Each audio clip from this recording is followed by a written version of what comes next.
Assalamualaikum lor. Selamat datang di channel Guru Ridwan.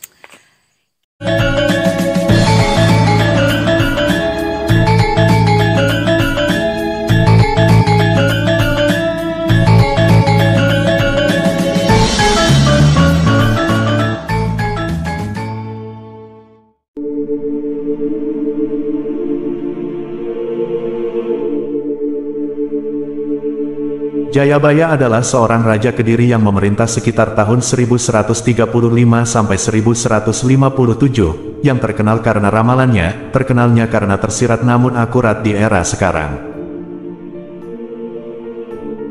Salah satu ramalan paling terkenal dari Jayabaya adalah pembelahan Pulau Jawa menjadi dua. Ramalan ini dihubungkan dengan aktivitas vulkanik Gunung Slamet yang tersebar di 5 kabupaten di Jawa Tengah, yakni Brebes, Banyumas, Purbalingga, Pemalang, dan Tegal. Menurut ramalan tersebut, letusan Gunung Slamet akan menyebabkan Pulau Jawa terbelah, menciptakan parit yang menghubungkan pantai utara dan selatan Jawa. Meskipun cerita ini telah tersebar luas di kalangan warga Banyumas dan sekitarnya, dan dikaitkan dengan ramalan Jayabaya, tetapi hingga saat ini mitos ini belum dapat dibuktikan secara jelas. Selain meramalkan pembelahan Pulau Jawa, Jayabaya juga menyatakan dalam ramalannya bahwa banjir bandang Anandindi, yang diartikan sebagai banjir yang akan melanda di mana-mana, bahkan hingga tenggelamnya Pulau Jawa. Ramalan Jayabaya juga mengindikasikan terjadinya bencana besar yang akan menimbulkan banyak korban. Ramalan ini menyinggung banyak peristiwa tak terduga di masa depan, termasuk ketidakpastian cuaca.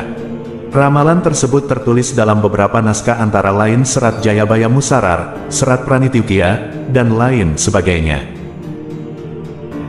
Selain itu juga disinggung di Babat Tanah Jawi. Salah satu tulisan Jayabaya tentang bencana alam adalah sebagai berikut. Kurang lebih begini artinya, banyak kejadian dan peristiwa alam maupun dalam kehidupan masyarakat manusia yang luar biasa. Musim penghujan tidak teratur, dan sering datang dengan curah hujan tinggi atau kebanjiran, hingga tidak ada curah hujan sama sekali atau kekeringan. Gempa bumi sering terjadi dan menelan banyak korban jiwa manusia, ternak, dan harta benda. Demikian juga sering terjadi fenomena alam misterius yakni terjadinya gerhana bulan, dan gerhana matahari. Ramalan yang diungkapkan oleh Jayabaya, atau yang dikenal sebagai Prabu Sri Aji Jayabaya, telah menarik perhatian karena beberapa kejadian di era modern sepertinya sesuai dan bahkan, banyak yang terjadi sesuai dengan apa yang telah diramalkannya pada ratusan tahun yang lalu. Jayabaya, seorang raja yang terkenal dengan serangkaian ramalannya, memiliki gelar lengkap Sri Maharaja Sang Mapanji Jayabaya Sri Warneswara Madusudana Awataranindita Sutri Singha Parakrama Utunggadewa, dan ia memerintah kerajaan Kediri dari tahun 1135 hingga 1159. Beberapa ramalan Jayabaya tampak mencerminkan situasi yang ada pada masa kini.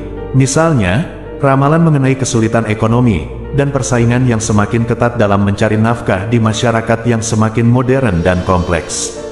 Selain itu, Jayabaya juga meramalkan mengenai meningkatnya kecurangan dan kesetiaan di antara masyarakat, serta meningkatnya kemunduran moral dan etika.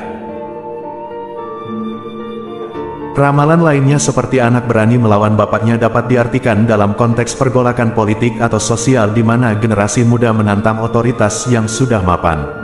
Perilaku amodal di kalangan perempuan juga tampaknya terkait dengan ramalan Jayabaya, di mana munculnya perilaku tidak bermoral, dianggap sebagai penerapan ramalan ini. Begitu juga dengan penerimaan terhadap perilaku yang sebelumnya dianggap tabu atau tidak etis, yang tampaknya semakin meningkat, sesuai dengan ramalan tentang rumah maksiat yang dipuji.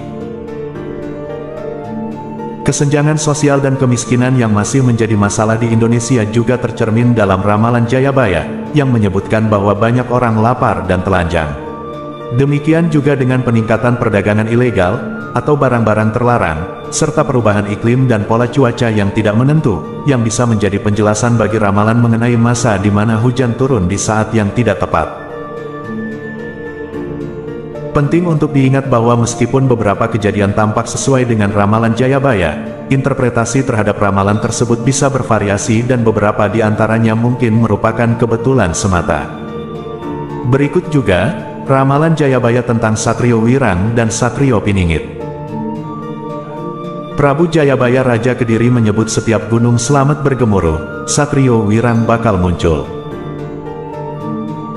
Apalagi status Gunung Slamet salah satu gunung api aktif, yang hingga saat ini masih menyisakan sejumlah misteri. Ramalan Jayabaya seperti dikutip dalam sejumlah buku, menyebutkan jika Gunung Slamet menunjukkan tanda-tanda akan meletus, maka di saat itu akan hadir Satrio Wirang. Tokoh ini bukan nama, tapi julukan bagi seseorang dengan sifat-sifat tertentu. Satrio Wirang dikatakan akan muncul setelah Satrio Piningit memenangkan pertempuran dengannya. Satrio Wirang akan kehilangan banyak pasukan karena pada akhirnya dia kalah. Satrio Wirang berarti atau bermakna seorang pemimpin yang telah bertarung dalam medan peperangan kemudian kalah. Selain kalah, Satrio Wirang ini nanti tetap tidak terima dengan kekalahannya. Dikisahkan juga pada Babat Tanah Jawi, Satrio Wirang kemudian mengajak ke pengikutnya untuk menjegal pemimpin sang pemenang dalam peperangan tadi. Ada banyak versi dari Satrio Wirang ini. Dari sudut pandang tertentu Satrio Wirang adalah korban, sedangkan pada sudut pandang lain, Satrio Wirang bagaikan sosok jahat yang kalah bertarung. Versi pertama menyebut Satrio Wirang memang tidak sepopuler tokoh Satrio Piningit, karena dalam kehidupannya selalu difitnah. Namun, dia tetap bekerja keras mengabaikan fitnah yang menimpa dirinya. Hati dan kehidupannya sudah terbiasa dengan fitnah dan cemooh. Dalam sudut pandang lain, Satrio Wirang dikatakan setelah kalah justru merecoki yang menang. Kemudian satu persatu para prajuritnya yang ikut dalam peperangan akan meninggalkan Satrio Wirang. Satu hal yang disepakati dua versi tersebut adalah wataknya yang keras dan mudah tersinggung tapi cepat melupakan dan memaafkan kesalahan orang lain pada dirinya. Rangkuman Hastamitra tentang suluk dalam kitab Jayabaya mengatakan, Satrio Wirang muncul dalam lakon pewayangan Parikesit. Munculnya Satrio Wirang dan sosok pemimpin layaknya Brawijaya ini disusul kemunculan 4 pemimpin yang mendampingi Brawijaya dalam memimpin dan membangun negeri ini. Dua versi ini juga punya tandingan. Ada yang meyakini Satrio Wirang adalah Satrio Piningit. Dia seorang satria yang dipermalukan karena fitnah. Dia tersimpan dalam sejarah Nusantara dan akan muncul kembali bila waktunya sudah tiba. Dia merupakan Satrio Pinili atau sosok terpilih yang dikehendaki rakyat dan direstui oleh para leluhur Nusantara. Namun terlepas dari kebenaran ceritanya, legenda letusan Gunung Slamet selalu menyimpan misteri. Sulit diterjemahkan tapi menarik dituturkan. Semoga bermanfaat. Terima kasih.